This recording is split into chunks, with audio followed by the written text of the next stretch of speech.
আচ্ছা, আজকে সেমিস্টার 4-এর 10 নম্বর ক্লাস আর অঙ্ক করাবো problem number 16 CU B com honours 2016-এর। তো অঙ্কটা আমি আগে একটুখানি পড়ে দেই। Mister B Poddar, a resident of India, owns a house in Kolkata. Mister B Poddar একজন ইন্ডিয়ান রেসিডেন্ট, কলকাতায় তার একটা বাড়ি আছে।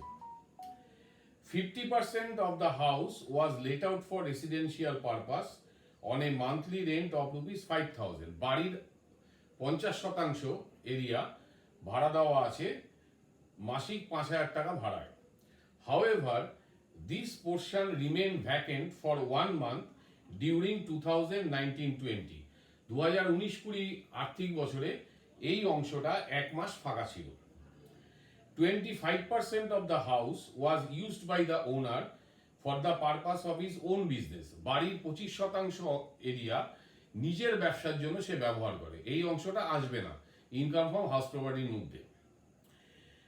While the remaining 25% of the house was used for the purpose of his residence. তো বাকি 25% মানে 50% ভাড়া দেওয়া, 25% নিজে বিজনেস করে আর বাকি 25% নিজে থাকে।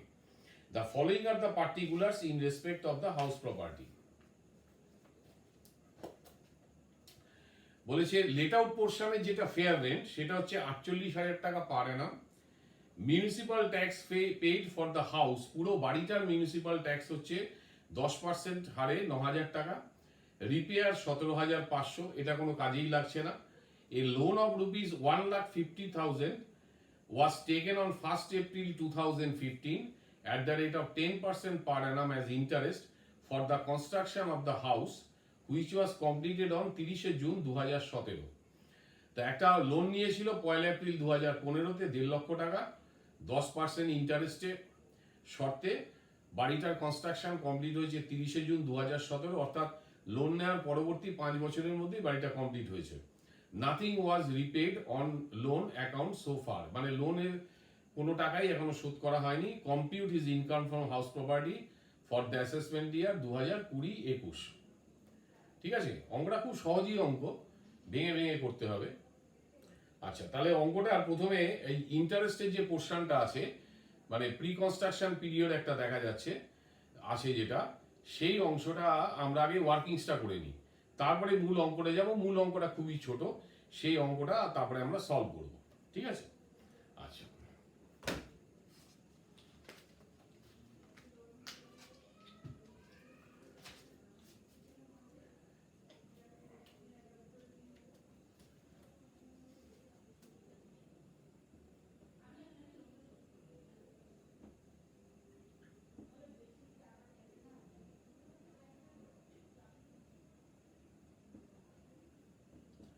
প্রথমে আমরা দেখব প্রি কনস্ট্রাকশন পিরিয়ডটা কবে থেকে। দেখো, লোনটা নিয়েছে কবে, আমরা কি জানি, ডেট অফ লোন আর date of commencement of construction. Loan যেদিন নিয়েছে এবং বাড়ির নির্মাণ কাজ শুরু করেছে যেদিন, দুটো ডেটের মধ্যে যেটা লেটার পরে হয়েছে। তো এখানে অঙ্কটায় ডেট অফ লোন ছাড়া কিছুই নেই, সুতরাং ওটাকেই আমরা ধরবো 1/4/2015 টু বাড়ি যে তারিখে শেষ হয়েছে তার ঠিক আগের 31 মার্চ। তো বাড়ি শেষ হয়েছে কবে, বাড়ির কনস্ট্রাকশন শেষ হয়েছে 30 জুন 2017, তাহলে তার আগের 31 মার্চটা নিতে হবে।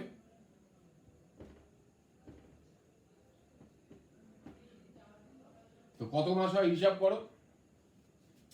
দেখো, 2015 সাল ক্যালেন্ডার ইয়ার যদি ধরি, তাহলে 1 এপ্রিল থেকে ডিসেম্বর হচ্ছে 9 মাস। তারপরে 2016 সালটা পুরো 12 মাস, আর 2017 সালের 3 মাস, তাহলে 24 মাস, 24 মান্থস হচ্ছে প্রি কনস্ট্রাকশন পিরিয়ড। আচ্ছা,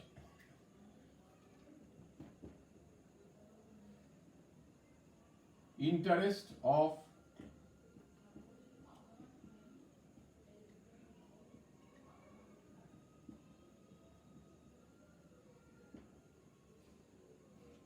তাহলে interest of pre construction period কত হবে, লোন কত নিয়েছে 1.5 লক্ষ টাকা,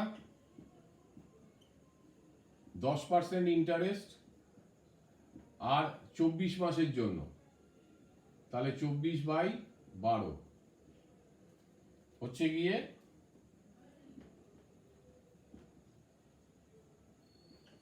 30,000 টাকা। দেখে নাও।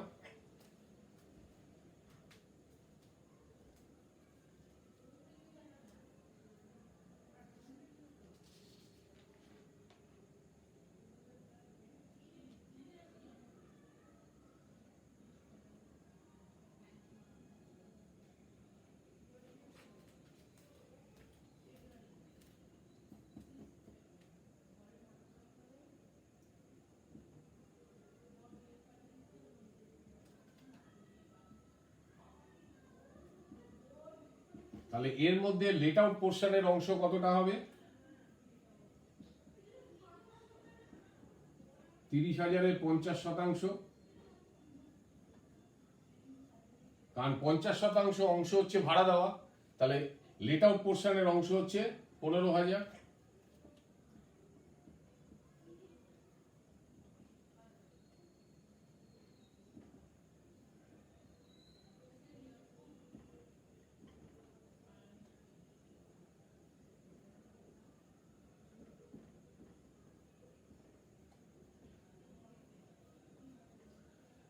আর সেলফ অকুপাইড পোর্শনটা কত পড়বে? ও তো সেলফ অকুপাইড পোর্শন 25%, তাহলে 30,000-এর 25% 7,500 টাকা। আর যে 25% ও বিজনেস করে সেই বিজনেসের অংশটা তো আসবে না হাউস প্রপার্টির মধ্যে, যার জন্য শুধু 50%, এই 50% এলো আর 25% এলো। ঠিক আছে? তাই interest of pre construction period বেরিয়ে গেল। এবার কারেন্ট ইয়ারের ইন্টারেস্ট।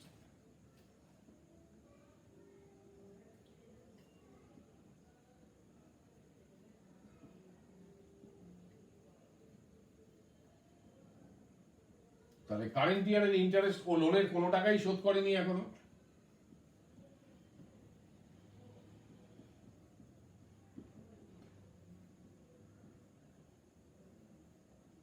তাহলে কারেন্ট ইয়ারের ইন্টারেস্ট হচ্ছে 15,000, 15,000। এর 50% যাবে লেট আউট পোর্শনে আর 25% যাবে সেলফ অকুপাইড পোর্শনে।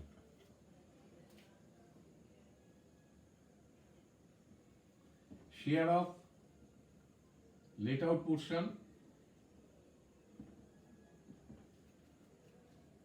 হচ্ছে 15,000, তার 50% 7,500। তাহলে শেয়ার অফ সেলফ অকুপাইড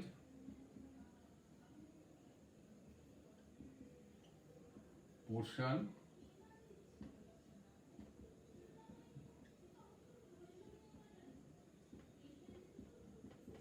তাহলে হবে 3,750।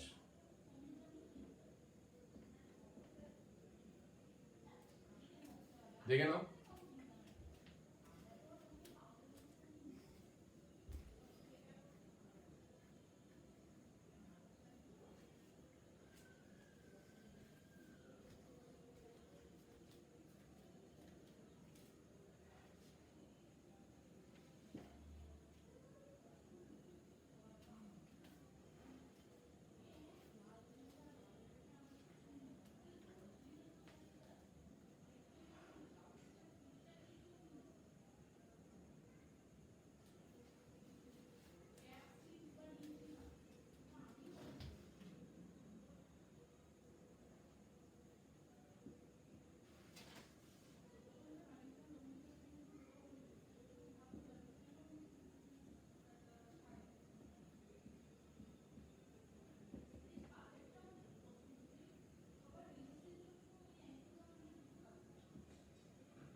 এবার আসছে কি ইন্টারেস্ট, দেখে নাও interest deductible under section 24B। 24B তে তার ইন্টারেস্টটা কতটা ছাড় পাবে।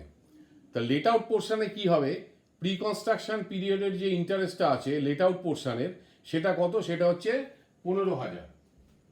তাই তো লেট আউট পোর্শনে যে প্রি কনস্ট্রাকশন পিরিয়ডের ইন্টারেস্টের পোর্শন হচ্ছে 15,000। এটা 5টা ফিনান্সিয়াল ইয়ারের মধ্যে ভাগ হবে কিংবা 5টা অ্যাসেসমেন্ট ইয়ারে ভাগ হবে। তাহলে 15,000-এর 1/5 এলো, প্লাস কারেন্ট ইয়ারের ইন্টারেস্ট হচ্ছে 7,500। তাহলে টোটাল হচ্ছে 10,500। লেট আউট পোর্শনে ইন্টারেস্টের কোনো লিমিট নেই, পুরোটাই ও ছাড় পাবে। বোঝা গেছে যে লেট আউট পোর্শনের যেটা প্রি কনস্ট্রাকশন পিরিয়ড সেটা তো শেষ হয়েছে 2017-তে, 31শে মার্চ 2017। এখনো 5 বছর কমপ্লিট হয়নি। তো 5 বছরের মধ্যে ভাগ হবে। 5 বছর পেরিয়ে গেলে আর তো ভাগ হবে না। এটা যদি 2022 সাল হতো, 31/3/2022-এ যদি বছর শেষ হতো, পরে যদি আমরা অঙ্ক করতাম 2022-এর পরে, তাহলে আর এই ছাড়টা প্রি কনস্ট্রাকশন পিরিয়ডের এই ছাড়টা আর পাবে না, কারণ 5 বছর পেরিয়ে গেছে, মানে 5টা ইনস্টলমেন্ট শেষ হয়ে গেছে। ঠিক আছে, তো এখনো তো আছে 5 বছরের মধ্যে। সুতরাং এখানে পাচ্ছে 15,000-এর 1/5 প্লাস কারেন্ট ইয়ারের ইন্টারেস্ট 7,500, টোটাল 10,500, নো লিমিট, কোনো লিমিট নেই। আর সেলফ অকুপাইড পোর্শনের প্রি কনস্ট্রাকশন পিরিয়ডের ইন্টারেস্ট 7,500, তার 1/5 প্লাস ওর কারেন্ট ইয়ারের ইন্টারেস্ট 3,750, যোগ করলে আসছে 5,250। এক্ষেত্রে ম্যাক্সিমাম লিমিট হচ্ছে কত, 2 লক্ষ টাকা। কারণ বাড়ির কনস্ট্রাকশনের জন্য নিয়েছিল লোন, এবং বাড়ির লোন নেওয়ার 5 বছরের মধ্যে বাড়িটা কমপ্লিট করেছে, এবং লোন নেওয়া হয়েছে 1/4/99 তারিখের পর। এই শর্তগুলোও পূরণ করেছে, যার জন্য ম্যাক্সিমাম লিমিট 2 লাখ। তো 2 লাখের মধ্যেই আছে, সুতরাং 5,250-ও ডিডাকশন পাবে। দেখে নাও একবার, এরপরে মূল অঙ্কটা শুরু করবো।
আমি আর উপরের হেডিং গুলো আর লিখছি না, ঠিক আছে, এমনি অঙ্কটা করে দিচ্ছি। হেডিং তো তোরা জানিস কিভাবে লিখতে হয়, লিখবি।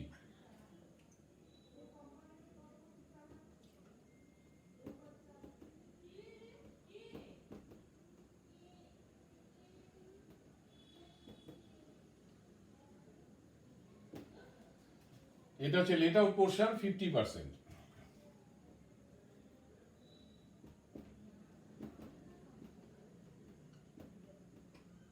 প্রথম হচ্ছে স্টেপ 1, রিজনেবল এক্সপেক্টেড রেন্ট।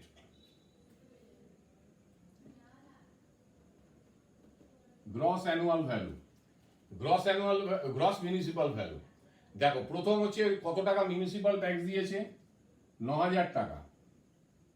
কত পার্সেন্ট হারে দিয়েছে, 10% হারে, তাই তো?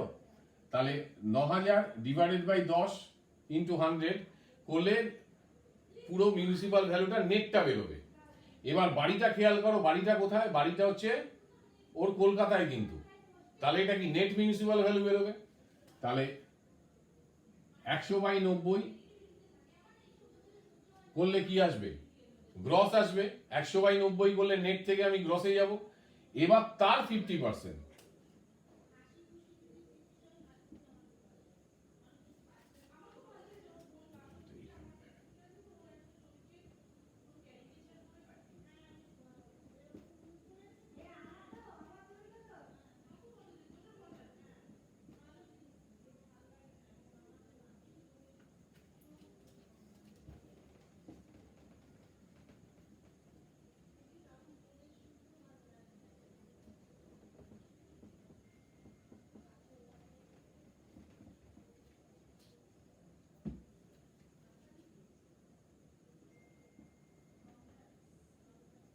করলে আসছে 50,000।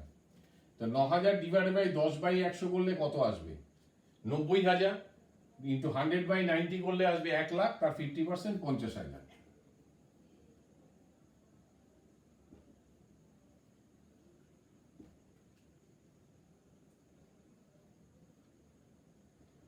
তো ফেয়ার রেন্ট দেওয়া আছে, লেট আউট পোর্শনের ফেয়ার রেন্ট, অঙ্ক ভালো করে পড়ে দেখো, পুরো বাড়ির নয়, লেট আউট পোর্শনের ফেয়ার রেন্ট হচ্ছে 48,000। তো এবার স্টেপ 1 আর স্টেপ 2 মধ্যে বড় কোনটা, এই এ আর বির মধ্যে বড় হচ্ছে 50,000, higher of A and B 50,000। Step 1 বেরিয়ে গেল, কারণ স্ট্যান্ডার্ড রেন্ট অঙ্কে দেওয়া নেই। আচ্ছা, এবার হচ্ছে স্টেপ 2, ARR without adjusting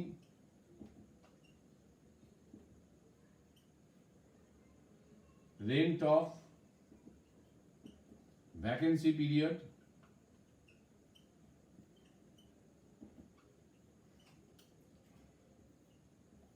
আচ্ছা, আনরিয়েলাইজ রেন্ট থাকলে আনরিয়েলাইজ রেন্টটা বাদ যেত এআরআর থেকে, কিন্তু ভ্যাকেন্সি পিরিয়ড থাকলে সেটা অ্যাডজাস্ট না করেই প্রথম দফায় বার করতে হবে এআরআরটা কত। তো বাড়িটা ভাড়া হয়েছে 5,000 টাকা করে পার মান্থ, ইন্টু 12, 60,000। এবার হচ্ছে যদি দেখা যায় স্টেপ 2টা বড় স্টেপ 1 থেকে, তাহলেই ভ্যাকেন্সির রেন্টটা বাদ যাবে। মনে আছে তো যে স্টেপ 1 আর স্টেপ 2 এর মধ্যে কম্পেয়ার করলে যদি স্টেপ 2টা বড় হয়, এআরআর যদি বড় হয়, তাহলে ভ্যাকেন্সি পিরিয়ডের রেন্টটা বাদ যাবে। আর যদি স্টেপ 1 বড় হয়, তাহলে ভ্যাকেন্সি পিরিয়ডের রেন্টটা কিন্তু বাদ যাবে না। ঠিক আছে, তো এখানে 60,000ই বড়।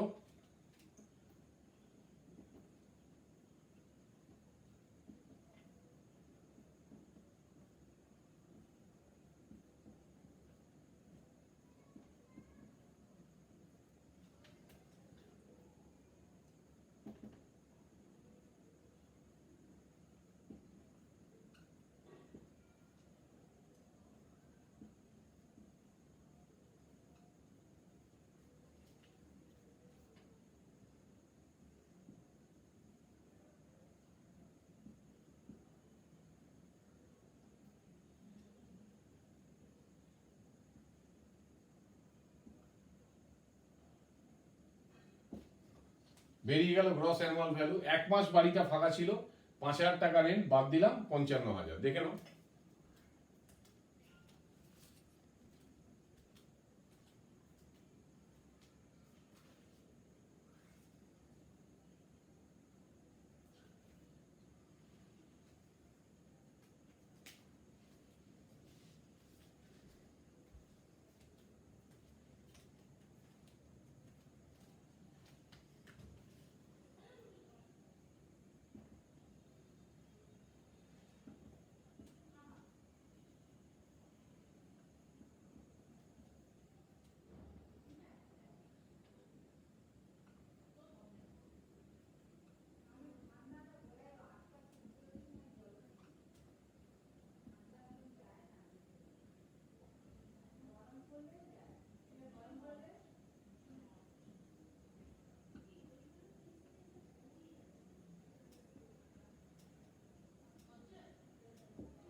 এখান থেকে মিউনিসিপাল ট্যাক্স বাদ দিলাম, পুরো বাড়ির মিউনিসিপাল ট্যাক্স হচ্ছে 9,000, তার 50% লেট আউট পোর্শন 4,500 বাদ গেল, নেট অ্যানুয়াল ভ্যালু 50,500।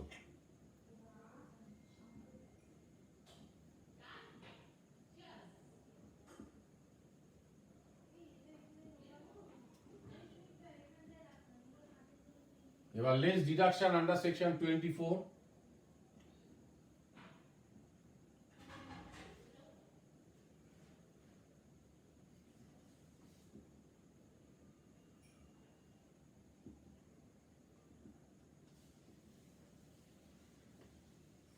এবার স্ট্যান্ডার্ড ডিডাকশন, এটা 30%, 50,500 30%।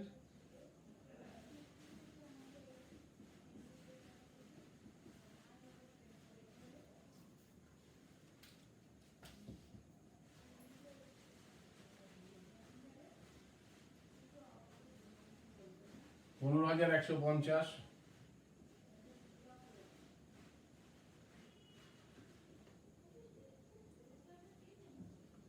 ইন্টারেস্ট অন লোন, ওয়ার্কিংসটা দেখো, ইন্টারেস্ট অন লোন আমাদের বেরিয়েছিল লেট আউট পোর্শনের জন্য 10,500 টাকা।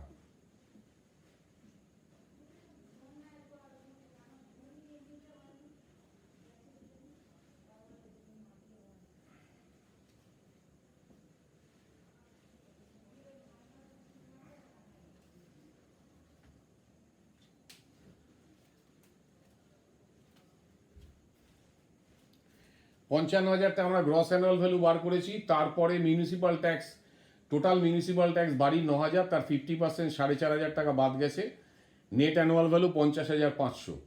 এরপরে স্ট্যান্ডার্ড ডিডাকশন আমরা দিলাম 30% অফ নেট অ্যানুয়াল ভ্যালু, 50,500 30%, 15,150।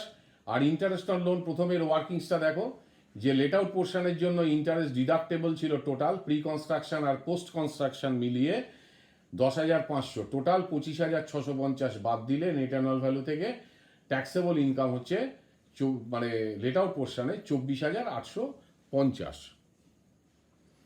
দেখে নাও।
সেলফ অকুপেড হাউসের নেট অ্যানুয়াল ভ্যালু নীল হয়, আন্ডার সেকশন 23(2)(a) নীল, স্ট্যান্ডার্ড ডিডাকশন হবে না নীল, শুধু হবে ইন্টারেস্ট অন লোন।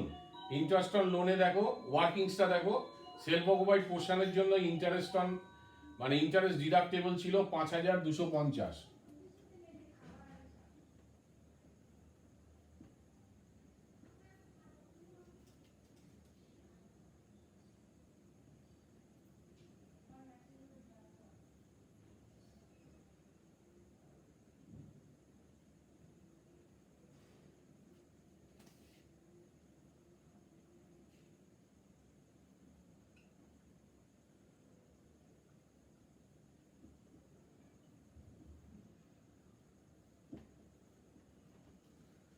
তাহলে নেগেটিভ বেরোলো 5,250, তাহলে total income from house property হচ্ছে 19,600।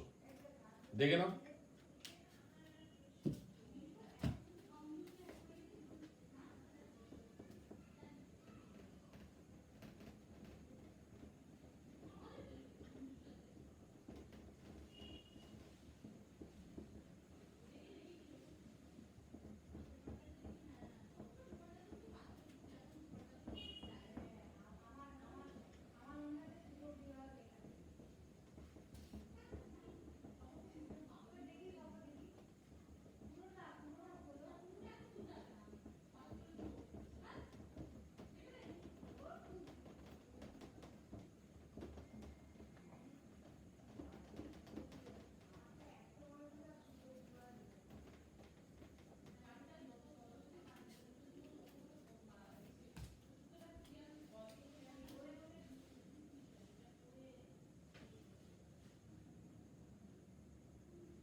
আশা করি বোঝা গেছে অঙ্কটা। অঙ্কটা খুব সহজ অঙ্ক, ছোট অঙ্ক, কিছুই সেরকম ডিফিকাল্টিস কিছু নেই, শুধু ওই ইন্টারেস্ট অন লোনটা ছাড়া আর কিছুই নেই।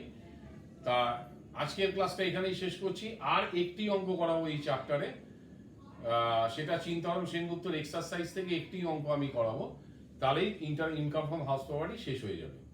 শুভরাত্রি।